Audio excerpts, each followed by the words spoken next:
Goeiemiddag graad 12s en welkom by vanmiddag se wiskunde webinar. Soos julle weet, laat ek gewoonlik so 2 minute toe net om seker te maak almal wat wou inteken het by ons aangesluit. So kom ons gee vir hulle 2 minute. Ek sien julle nou weer.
Goed, graad 12, as ek jou nog nie gegroet het vanmiddag nie, baie welkom hier by die wiskunde webinar.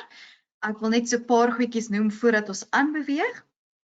Net om seker te maak almal wat hier moet wees is wel hier. Hierdie is gewone wiskunde webinar, nie wiskundige geletterdheid nie. So indien jy 'n wiskundige geletterdheidleerder is jy welkom om volgende week in te skakel by die wiskundige geletterdheid webinars. Vanmiddag se sessie is ook Afrikaans. Die Engelse sessie was reeds gister aangebied. So ek hoop dat almal wat hier is, wil hier wees en moet hier wees en dat ons kan wegspring en begin werk. Die van julle wat my nog nie ken nie, ek is Lientjie Jang en ek is die hoofonderwysspesialis van wiskunde en wetenskappe by Impak. En ek wil deur net so 'n paar basiese instruksies gaan voordat ons vanmiddag met ons sessie begin. Om my te hoor, maak asseblief seker dat jou klank aan is en dat jou klankstelsel se volume hard gestel is. Partykeer kan dit 'n bietjie sag klink, so maak seker hy's lekker hard gestel dat jy my mooi kan hoor. Jou rekenaar se klankknoppie sal outomaties afgesit word of gemute word wanneer jy by hierdie sessies aanskakel. Dit is maar net dat ons nie agtergrond geraas het wat ons aandag kan aftrek nie. Laat altyd gewoonlik tyd toe dat jy vrae kan vra waar ek jou klankknoppie sal aansit en dan weer afsit as ons klaar is met jou vrae. Jy sal sien daar is so 'n handjie wat jy kan opsteek om vir my te wys dat jy het 'n vraag wanneer ek jou toelaat om vrae te vra. En ek gaan dit ook gebruik so deur die sessie net om te wys, kan julle my hoor en dat jy kan deelneem aan die sessie. So jy kan dit gou gebruik net om vir my te wys dat jy weet waar is die knoppie en vir my aan te dui dat jy my wel mooi kan hoor en jy kan selfs jou eie handjie afhaal ook. So jy kan net weer op jou handjie klik. Anders sal ek ook nog afhaal. Daar is baie min hande wat opgeskiet het. Sit gou vir my op julle hande net om seker te maak julle almal kan my hoor. Dit lyk beter. Goed, jy kan kyk hoe jy jou handjie self kan afhaal ook. Jy klik net weer op jou handjie. Dit lyk goed. Vir dit wat oorbly, ek gaan almal se hande net vir nou afhaal. Goed, so hierdie aanbieding In PDF-formaat is ook vir julle beskikbaar gemaak op die handout boksie, so op jou dashboardjie, daar waar jy alles kan sien en beheer, sal jy sien daar is 'n handout boksie. Klik daarop, in hom sal jy die PDF leer sien van hierdie aanbieding en jy kan dit daar aflaai. Maak seker dat jy dit aflaai gedurende hierdie sessie, aangesien as ek hierdie sessie stop, gaan dit nie meer hier beskikbaar wees nie en dan gaan jy op Guided Learning moet gaan onder resources en dit daar vir jou aflaai. Jy kan jou vrae ook vra in die question boxie. Ek kom gewoonlik by al die vrae uit en baie leerders of deelnemers maak gebruik van dit as jy nie aanlyn wil vra nie. Goed, so as jy nie gemaklik is daarmee om jou vraag te vra aanlyn nie, is jy welkom om dit in die question boxie in te tik. Ons moedig al ons deelnemers aan om vrae te vra en kommentaar te lewer, maar indien jy irrelevante of onvanpaste kommentaar gaan lewer, gaan ons ongelukkig jou van hierdie sessie moet ontslaan. Ek kom gewoonlik uit by al die vrae wat jy het in die sessies, maar indien nie en jy het steeds 'n akademiese navraag, is jy welkom om 'n e-pos te stuur na academics@impact.co.za. Die vrae wat ook in die question boxie en die vraagboks gevra word, beantwoord ek gewoonlik gedurende ons sessies ook. Indien daar vrae is waarby ons nie uitkom nie, sal ek vir julle terugvoer stuur via e-pos. Indien jy dit nie ontvang binne die volgende week nie en daar was uitstaande vrae gewees, kan jy e-pos stuur aan info@impact.co.za. Jy kan die opname van hierdie sessie, as ook al die vorige sessies wat aangebied is, op die YouTube kanaal van Impact gaan vind. Ek sal vir julle 'n bietjie later in die sessie die skakel deel, dat julle weet waarheen om te gaan en al die opnames soos ek noem, wat gedurende hierdie tyd aangebied was, die webinars, sal jy daar kan kry. Goed. Ek gaan al hierdie net vir ons afhaal, sodat ons kan aanbeweeg. Jy kan vinnig jou hand opsteek, net om vir my aan te dui dat jy is reg, en ons kan wegspring, en jy kan my mooi hoor.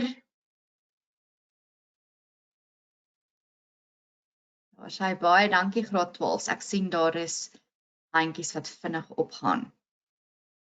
Goed, kom ons spring weg by vandag. Soos julle weet, gee ek gewoonlik elke keer vir julle net 'n oorsig van die kwartaal 2 onderwerpe wat jy moet afhandel en my doel daarmee is dat jy net weer herinner word oor wat jy alles moet afhandel in hierdie kwartaal. Asook dat jy besef dat aangesien jy 'n tuiskoler is, dat jy verantwoordelikheid moet neem van jou leer en nie net kan staat maak op hierdie webinar sessies nie. Jy sal op jou net weer om vir jou te wys, wat moet jy afhandel hierdie kwartaal? Julle sal sien dat ons vandag ook nou klaarmaak met kwartaal 2 werk. Ek wil 'n bietjie eksamenvrae stel en vrae met julle deurgaan en dan gaan ek begin met kwartaal 3 se werk ook. Goed, so die webinar, solank dit aangaan, gaan ek aanbeweeg en soos ek noem, eksamenvrae daarby insluit. Die onderwerpe wat jy in kwartaal 2 moet afhandel of moes afhandel, is jou calculus wat vervolg op jou kwartaal 1 werk, getalpatrone, ons het dit in webinars en notas behandel, so die opnames van die webinars, soos ek genoem het, is op die YouTube kanaal beskikbaar en die notas kan jy vind op Guided Learning onder die Resources tab. Analitiese meetkunde, ons het daarmee begin in ons reekse van webinars, weer eens die opnames op die kanaal beskikbaar, die YouTube kanaal en die notas op die Guided Learning platform. Ons gaan vandag begin met statistiek en dit afhandel. So die deel van statistiek wat jy in kwartaal 2 moet doen is hersiening van graad 11 werk. So ek gaan nie nuwe teorie met julle doen vandag nie. Ek gaan vrae vat uit 'n graad 11 November eksamen vrae stel, daardeur werk net dat julle weer kan herinner word oor hoe hierdie vrae gevra word, bietjie weer daai geheue verfris oor die tipe goed wat gevra kan word en watter teorie jy moet ken. In ons volgende webinar gaan ek kwartaal 3 statistiek doen. Dit is wanneer ons nou by die graad 12 werk kom, wat gaan oor regressielyne en steekproewe waarmee ons gaan werk. So dan gaan ons daar aansluit en eksamenvrae van dit doen. Maar vir vandag gaan ons die statistiek hersiening doen wat ons in graad 11 gedoen het en dit ook saam met dit eksamentipe vrae van wat jy kan verwag. Goed. Statistiek sal jy in vraestel 2 kry en dit word slegs in vraestel 2 geassesseer. Nou ek wil hierdie tyd neem net om vir julle te sê en weer te herinner en daar kom baie verwarring tussen die twee. Statistiek wat gaan oor jou modus, jou gemiddelde, jou minimums, jou maksimums, jou regressielyne waarmee ons gaan werk, dit is statistiek. Maar waarskynlikheid is nie statistiek nie en waarskynlikheid word gevra in vraestel 1. Goed, so wanneer jy voorbereiding doen vir vraestel 1, moet jy jou waarskynlikheid insluit daarbey en gewoonlik maak hulle gebruik van Venn-diagramme. So jy kan dit half daaraan konnekteer en dan jou statistiek word in vraestel 2 geassesseer. So wat moet ons alles doen met statistiek?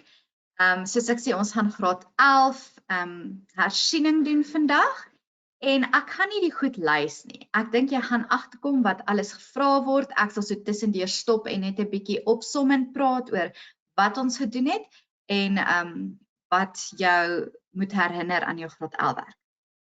Ja. So die eerste vraag het ek gekry uit die 2018 vraestel 2 November eksamen van die graad 11s.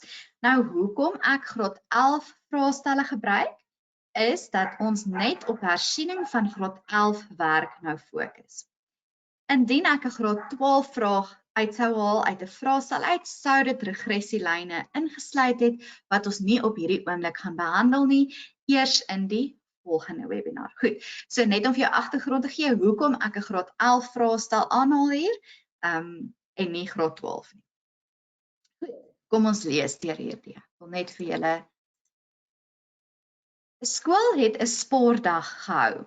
Een van die items op die program was 'n hinderniswedloop. Spanne van 10 ouers en leerders, so daar's 10 deelnemers in 'n span wat hierdie hinderniswedloop voltooi. So spanne van 10 ouers en leerders het aan hierdie wedloop deelgeneem. Die tabel hieronder toon die tyd in minute wat elke lid van 'n bepaalde span geneem het om die wedloop te voltooi. So hier is een span wat uit 10 lede bestaan, se tye wat dit geneem het om hierdie hinderniswedloop te voltooi. Goed. Wat ek van hierdie data kan sien en wat ek graag wil voorstel, is dat wanneer jy data kry, dat jy dit reeds vir jouself rangskik. Nou jy sal sien in hierdie voorbeeld wat ek nou met julle gaan deurwerk, is dit nie nodig om met gerangskikte data te werk nie. Maar wanneer jy met jou onderste kwartiel, jou mediaan, jou boonste kwartiele gaan werk, moet jy gerangskikte data van klein na groot hê om mee te werk. Baie leerders weet om dit te bepaal, maar hulle vergeet om hulle data te rangskik en dan kom hulle nie by die regte antwoorde uit nie. So voordat jy wegspring, rangskik sommer dadelik jou data, dan weet jy gaan by die regte antwoorde uitkom. In hierdie geval is my data gelukkig klaar vir my rangskik, so ek hoef dit nie te doen nie. Goed. Vraag 1.1 sê, hoe lank in minute het dit die vinnigste lid van die span geneem om die wedloop te voltooi? Die vinnigste lid beteken die een met die kortste tyd en dit is redelik maklik om net van hierdie tabel af te lees as 4 minute. So, die vinnigste lid het slegs 4 minute geneem om hierdie hinderniswedloop te voltooi. Vraag 1.2 sê bepaal hierdie span se gemiddelde tyd. Nou as jy terugdink, hoe het ons gemiddeld van iets bepaal? Ek het al die waardes bymekaar getel en dit gedeel deur die aantal waardes. So die totaal gedeel deur die aantal. Gemiddelde tyd, soos ek gesê het, word bepaal deur die totaal van die waardes oor die totale aantal waardes. Nou as ek al my waardes daar bymekaar tel en ek deel dit deur die aantal waardes is 10, omdat daar 10 lede in 'n span is. Sou jy kry dat my gemiddeld is dan 16,9.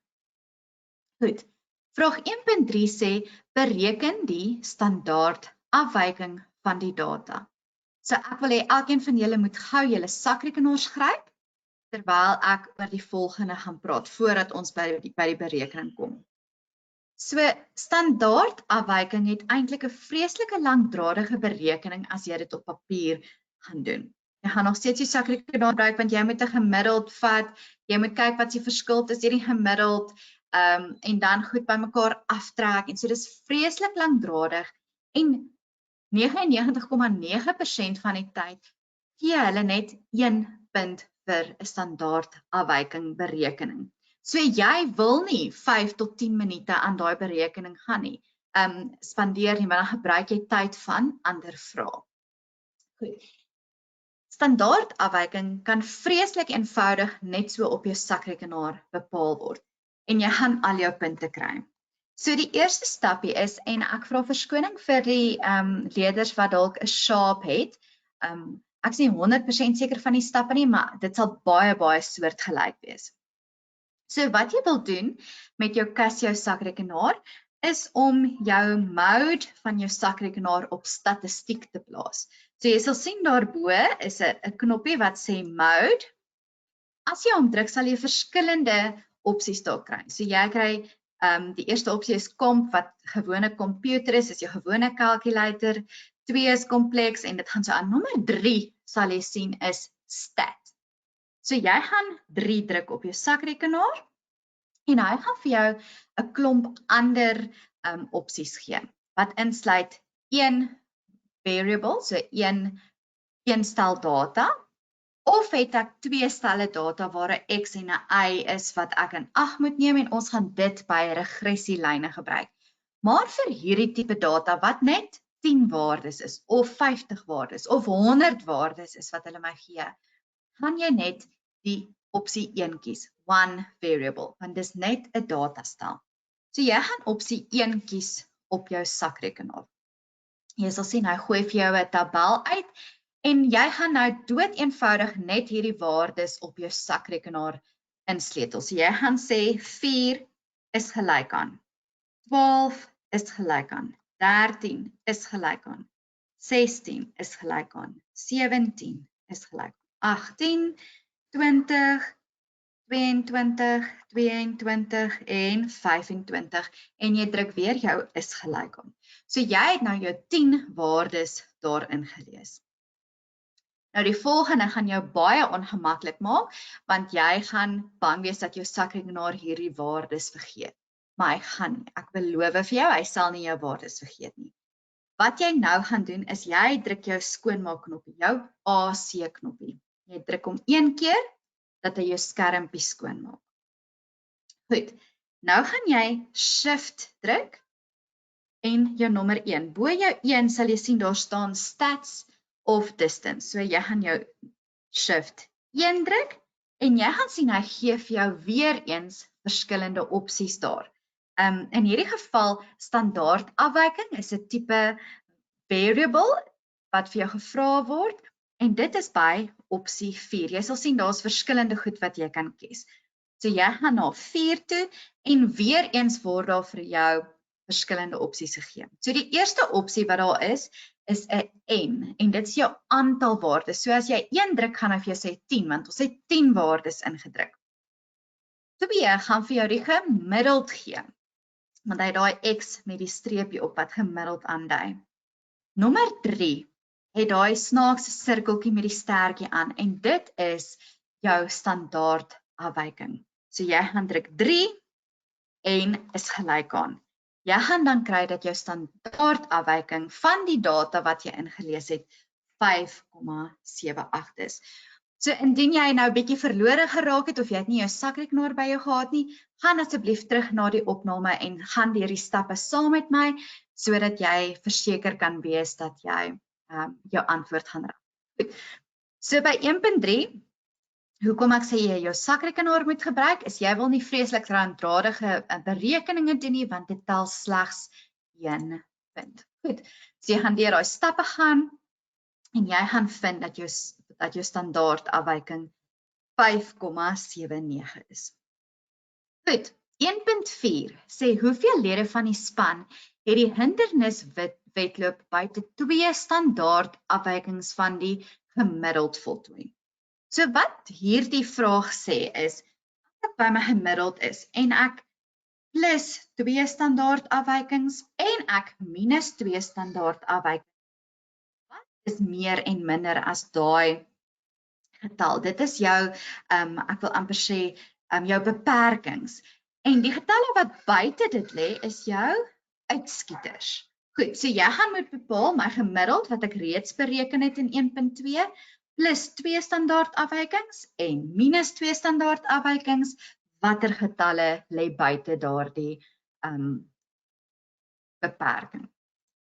Goed, so daar het ek my gemiddeld plus 2 van my standaard afwykings wat ek bepaal het, wat dan nou 16,9 plus 11,58 is, gee vir jou 28,4. Nou, as ek na my data kyk, is daar geen waarde wat meer is as hierdie 28,48 nie. Nou gaan ek kyk, as ek my gemiddeld vat, en ek trek 2 standaard afwykings af, wat dan 16,9 minus 11,58 is, wat ek dan op 5,32 uitkom. Nou, as ek na my data kyk, is daar wel 'n tyd wat minder is as hierdie 5,32. En, daar is een tyd minder as hierdie 5,32 en dit is die 4 minute. So, een lid het die hinderniswedloop voltooi buite 2 standaard afwykings. So dit is eintlik jou uitskieter. Goed. Vraag 1.5. Dit het 'n ander span, so 'n ander span wat ook uit 10 lede bestaan. Dit het 'n ander span 'n totale tyd van x plus 5 minute geneem om die wedloop te voltooi. So die totaal van daai span se waardes is x plus 5. Bereken die waarde van x as die algehele gemiddeld van die 2 spanne saam 18 minute was. Goed, so nou het ek die 10 lede van hierdie span en het die 10 lede van hierdie span. En as ek die gemiddeld van hierdie 2 spanne saam gaan bepaal, sal dit 18 wees. Nou, hoe bepaal ek 'n gemiddeld? Ek kry die totaal van die waardes, wat hierdie totaal is wat ek bereken het van 169, plus die totale tyd wat hulle hier gee van x plus 5. My totale aantal waardes is nou 20, want ek het 2 spanne. My gemiddeld van hierdie 2 spanne word gegee as 18 minute. Goed, so ek gaan daardie inligting net vir myself neerskryf. Ek weet dat die gemiddeld is 18 minute. So 18 is gelyk aan my totale waardes is x plus 5 plus my totale waarde van hierdie span wat bekend is aan my op my totale aantal waardes wat dan 20 is, want ek het 2 spanne. So nou deur om net te vereenvoudig, kan ek vir x oplos en ek kry dan dat x gelyk is aan 186. En dit is wat die vraag vir my gevra het, jy hoef nie 'n mooi sommetjie te skryf of 'n sinnetjie te skryf by. Goed, graad 12, ek gaan gou geleentheid gee dat jy vrae kan vra, jy kan jou hand gou opsteek en ek sal jou 'n kansie gee om jou vraag te vra. Is dit Jan de Bruin?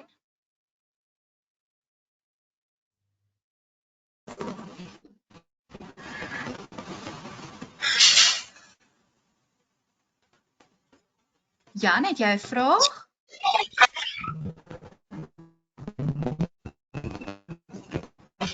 Ek daar klink iets nie reg met die klank nie. Ek gaan aanbeweeg en ek sien nie dat daar nou 'n vraagie is nie. Ek gaan gou na die vraagboksie toe gaan en dit lyk ook nie of daar vrae is nie. Goed, so ek gaan aanbeweeg na ons tweede voorbeeld toe, waardeur ek graag wil werk.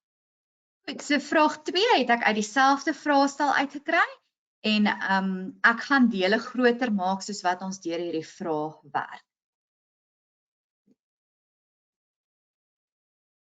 Vraag 2, 'n opname van die ouderdomme van sokkerspelers by 'n sokkertoernooi is gemaak. Die uitslae word op die cumulatiewe frekwensie grafiek, die ooggief, hieronder getoon. Kom ons praat gou 'n bietjie oor wat is 'n ooggief of 'n cumulatiewe frekwensie grafiek. So dit is die hoeveelheid, in hierdie geval die hoeveelheid spelers in 'n spesifieke ouderdomsgroep. Okay? So is 'n sekere aantal. Dan kom ons by die volgende ouderdomsgroep en daai hoeveelheid spelers wat in daai groep is, word by die vorige een getel. So ek tel die hele tyd by en by en by. Dis hoekom hy so groei en die 'n gewone statistiek wat op en af gaan. Goed, so hierdie is dan nou frekwensies wat bymekaar getel word, wat groei en as ons daai kurwe trek, noem ons dit dan 'n ooggief. Goed, so hulle het die hoeveelheid frekwensie, die cumulatiewe frekwensie teenoor die ouderdomme van die spelers hier gegee. So vraag 2.1.1 vra, hoeveel spelers het aan die sokkertoernooi deelgeneem? Ek het nou net gesê dat hierdie cumulatiewe frekwensie grafiek bymekaar tel. So op die einde het ek die totaal van al die spelers daar bymekaar. Okay, so as ek nou hierdie grafiek kyk, is dit baie duidelik dat die totaal van die spelers wat deelgeneem het, 50 is. So daar het 50 spelers deelgeneem aan hierdie sokkertoernooi. Goed, 2.1.2 sê bepaal die getal spelers tussen die ouderdomme 24 en 31 jaar. So hierdie is bietjie klein, ek gaan hom vir julle groter maak, net dat julle kan sien. So hier het ek gemerk, op die ouderdom van 24 was daar 10 spelers in totaal gewees. Op die ouderdom van 31 jaar was daar 'n totaal van 40 spelers. Nou onthou, dis cumulatief, so ek tel by en tel by en tel by. So as ek wil weet hoeveel in daai gedeelte was, moet ek net die verskil tussen die hoeveelhede van daardie twee ouderdomme of spelers kry. So, as ek wil weet hoeveel leerders hier is, moet ek kyk met hoeveel het hulle gegroei. Hulle is 40 en hulle was 10. So ek gaan net die verskil tussen daardie twee bereken. Ek gaan sê dit was oorspronklik 10. Dit is nou 40 spelers of dit was op die ouderdom van 24 spelers was daar 10 en op die ouderdom van 31-jarige spelers was daar 40 spelers. So ek moet die verskil kry om te weet hoeveel is daar alles saam. Daar is 30 spelers tussen daardie gegewe twee ouderdomme. Goed.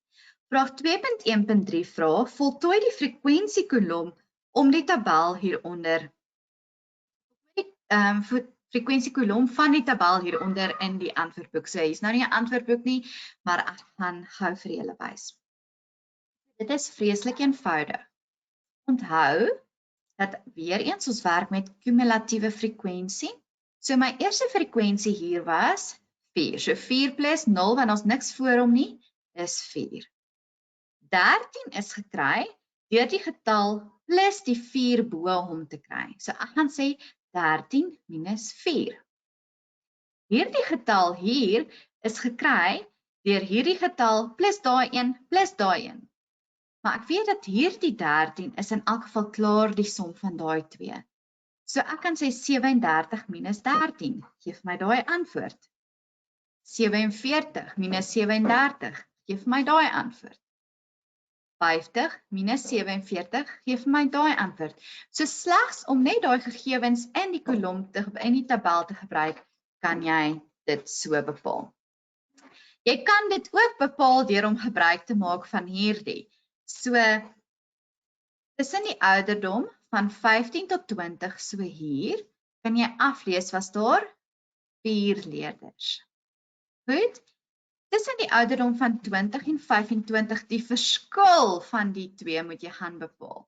Sal jy dan by 13 uitkom. In die ouderdomsgroep 25 by 30 moet jy daardie frekwensie neem, hierdie frekwensie aftrek om dit te kry. Dit werk op dieselfde prinsip as wat ons met hierdie tabel werk. Dis makliker want jy hoef nie nou goed te gaan aflees en bang dat jy 'n afleesfout maak nie. So jy kan net sê die getal minus die vorige kumulatiewe frekwensie sal vir jou die werklike frekwensie gee van daardie. So net gou vir jou te wys, dis dieselfde, dan gaan ek sê 13 minus 4 wat vir my 9 gee, 37 minus 13 wat dan 24 gee, en so gaan jy aan om jou frekwensie by daai spesifieke klas te bepaal.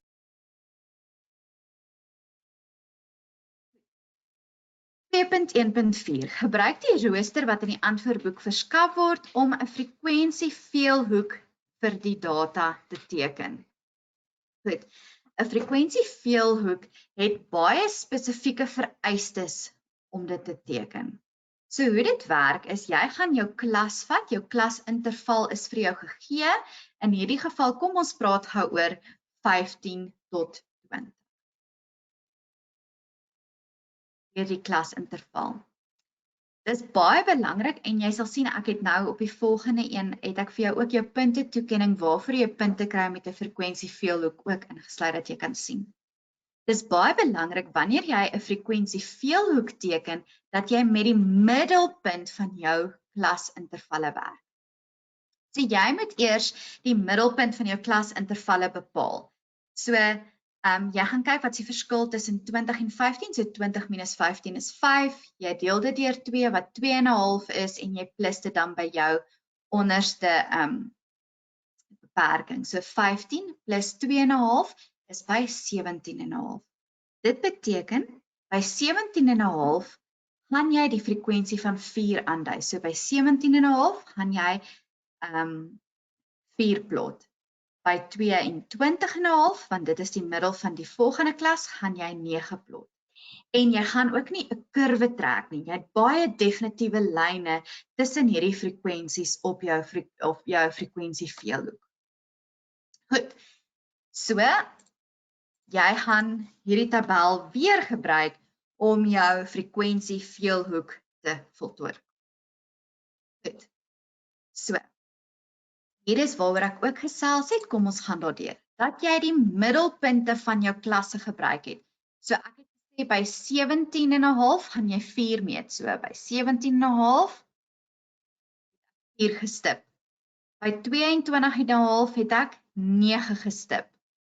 By 27,5 het ek 24 gestip. By 32,5 het ek 10 gestip. En by 37,5 het ek 3 gestip. So daar is waar jy daai 1 punt gaan kry. Net gaan om terug te staan, indien hulle vir jou oop spasies gee, waar jy jou opskrif en jou 2 asse moet benoem, doen dit, want jy kry punte daarvoor. So as hulle nie vir jou daai asse benoem het, of 'n opskrif gegee het nie, doen dit, want jy kan punte kry daarvoor. So, dan gaan jy jou volgende punt kry vir of jy hierdie frekwensies dan reg geplot het en sien jy, dit is sulke reguitlyne met snaakse buigings, dit is nie 'n vloeiende kurwe nie, so hy lyk so blokkerig. Daar wat ek nou gesê, dis nie 'n kurwe nie, jy gebruik reguitlyne en dat jy dit dan anker. So waar moet jy dit anker? 'n Frekwensie veelhoek anker jy altyd op 0. So jy moet hom terugbring. Onthou, ons het begin by 17,5. So my grafiek begin hier en hy eindig hier. Hy kan nie daarbo swerf nie. Jy moet hom anker op die grond. Maar tot waar? So hier is waar jy jou verbeelding gaan gebruik. So jy gaan kyk, wat sou die klasinterval voor my eerste klasinterval wees? So tussen 10 en 15. Die middelpunt van daai klasinterval sal 12,5 wees. So by 12,5 gaan jy hom anker. Wat sou die volgende klasinterval wees? Tussen 40 en 45. So by 42,5 wat die middelpunt van my verbeeldige klas is, sal dan 42,5 wees waar ek my frekwensie veelhoek anker. So dis baie belangrik dat jy jou veelhoeke anker. Dis belangrik dat jy die middelpunte van die klasse gebruik en dat jy reguit lyne gebruik om hierdie punte te verbind. En dat dit nie 'n mooi ronde kurwe is nie. Goed. Die volgende vraag dan vraag 2.2. So ek wil vinnig teruggaan. Waaroor het ons alles gepraat? Ons het gepraat oor cumulatiewe frekwensies, gewone frekwensies, ons het gemiddelde uitgewerk, ons het standaard afwykings uitgewerk, en dan is hier nou so 'n paar goedjies waar ons nou nog nie gesels het nie. Jou minimum, jou maksimum, jou modus en jou verskillende kwartiele. Dit is waar hierdie vraag nou inkom. So al hierdie goed wat ons nou genoem het, moet jy reeds weet vanaf graad 11. En as jy onseker is oor daai, moet jy asseblief teruggaan en tyd daaraan spandeer. Want by die graad 12 werk, gaan ons nie van die graad 11 werk vergeet nie. Ons gaan dit nog steeds doen, dit gaan nog steeds geassesseer word, daar kom net nog ietsie by. Okay. Die 2 graad 11 wiskunde klasse het dieselfde getal leerders.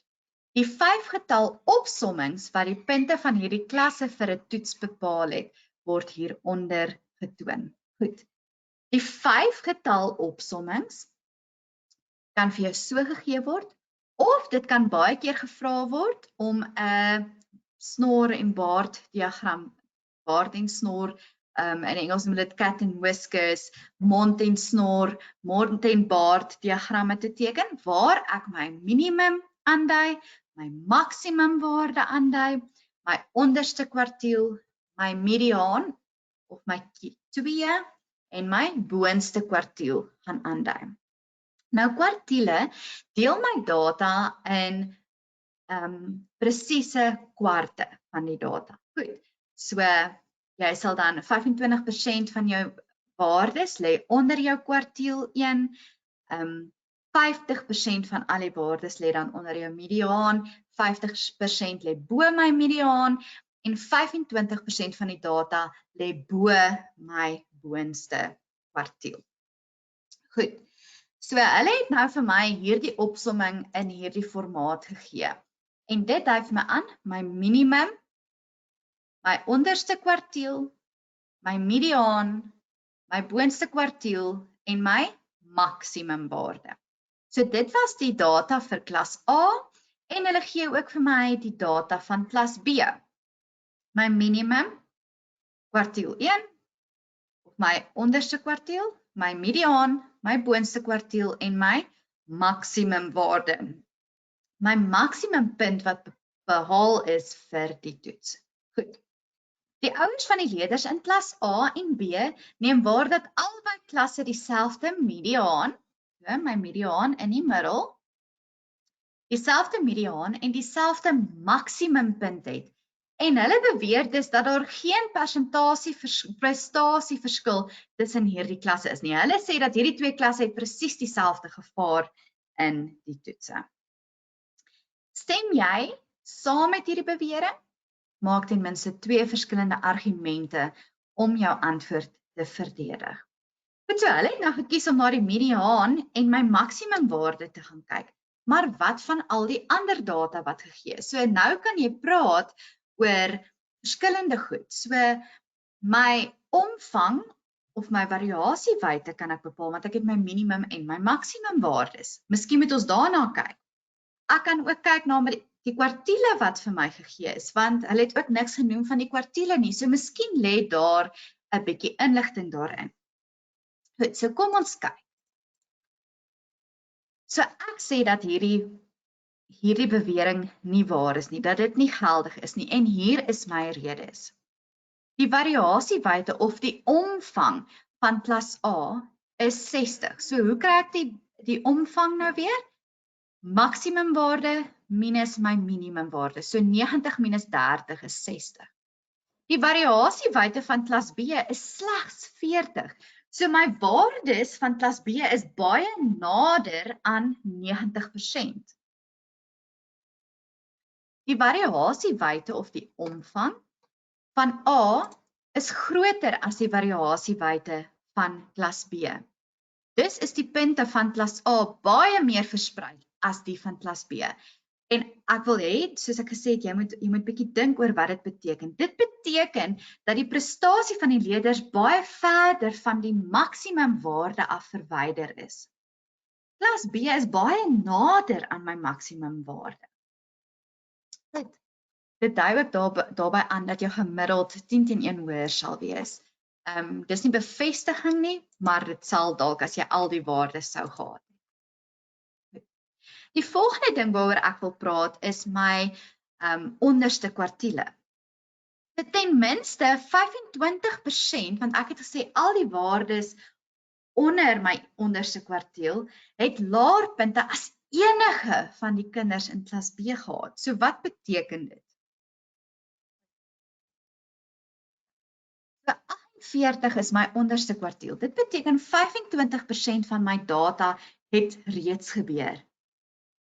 Daai 48 is laer as my laagste, my minimum prestasie van klas B. Dit beteken 'n kwart van klas A het slegter gevaar as die kind wat die slegste gevaar het in klas B. Goed. So, in die onderste kwartiel het klas A slegter gevaar as die kind wat die slegste gevaar het in klas B. Dit beteken dat as ek na al die data kyk wat vir my gegee is, dat klas A eintlik swakker gevaar het as die leerders van klas B. Goed. Ons het nou oor baie goed gesels en ek wil hoor of julle enige vrae het. So gebruik asseblief nou die tyd om julle hande op te steek oor iets waaroor jy onseker is, of jy kan dit vir my in die vraagboksie tik, sodat ek jou kan help daarmee. As jy gemaklik is daarmee, is ek baie bly daaroor. Jy is reg dat ons dan kan aanbeweeg met die graad 12 statistiek, wat ek dan in ons volgende webinar gaan behandel, as ook graad 12 eksamenvrae wat jou regressielyne gaan insluit in ons volgende webinar. Goed, dit lyk of daar nie vrae is nie, ek sien nie handjies wat opkom nie, daar's ook nie vrae wat in die vraagboks gevra word nie, daar kom enetjie. Maria vra vir my oor vraag 1.5. Goed, so kom ons gaan terug na 1.5 toe.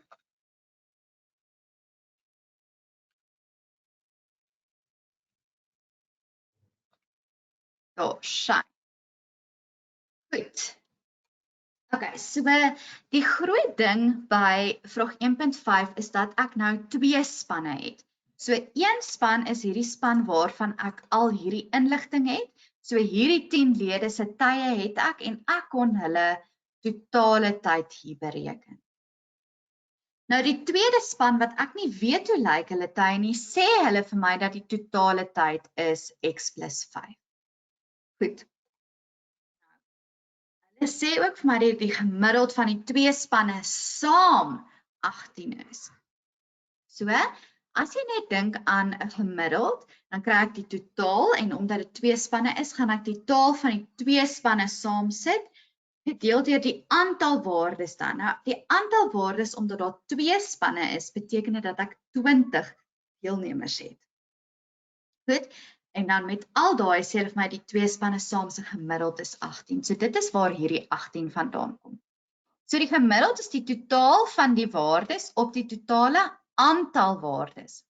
Nou in hierdie geval gee hulle vir my die gemiddeld wat 18 is. Die totaal van die waardes is die totaal van die een span, wat hulle vir my sê die totale tyd van die span is x plus 5, so dis waar daai x plus 5 vandaan kom, plus die waardes van die span wat ek reeds ken, die totaal van daai span is 169. So dit is die totaal van die waardes. Dan die totaal van die aantal waardes wat daar is. So daar was 10 in hierdie span, 10 in daai span, so daar is eintlik 20 waardes waarmee ons werk.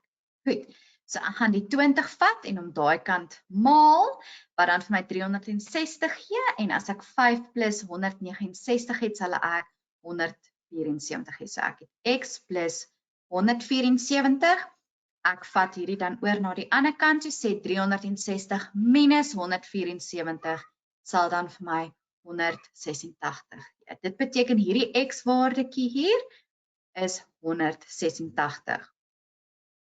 Goed, Maria, ek hoop dat dit jou vraag beantwoord het.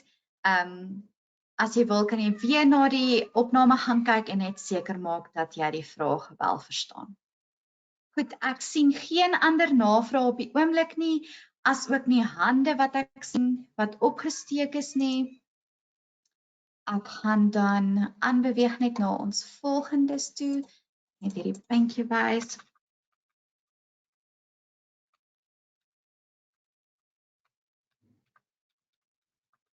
Goed.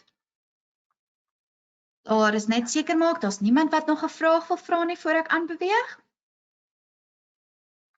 Goed. Ek het hier vir julle 2 addisionele hulpbronne ingesit, so jy kan gaan kyk na die graad 11 statistiek, sal jy sien daar, wat jy weer kan hersiening doen, en dan het ek sommer vir jou die graad 12 se skakel ook aangebied, wat jy so lank nou kan gaan kyk, sodat jy bietjie meer voorbereid is vir ons volgende webinar. Onder op die bladsy sal jy sien het ek die skakel vir julle gegee van die Impak se YouTube kanaal, waar jy na al die opnames weer kan gaan kyk of dit daar vir jou aflaai. Okay. Goed, as jy nie geregistreer is by Impak nie en jy soek 'n bietjie meer inligting, is jy welkom om 'n e-pos te stuur aan info@co.za en hulle sal vir jou antwoorde op jou vrae bied. Graad 12, baie dankie vir vanmiddag en dat julle by my ingeskakel het. Ek hoop dit het sommer julle geheue verfris van die graad 11 statistiek en maak jy sommer lus om te gaan leer oor statistiek en voorberei te kom vir ons volgende webinar. Goed, geniet die tyd saam met julle gesinne, wees veilig en bly gesond. Ek sien julle weer oor 2 weke. Bye bye.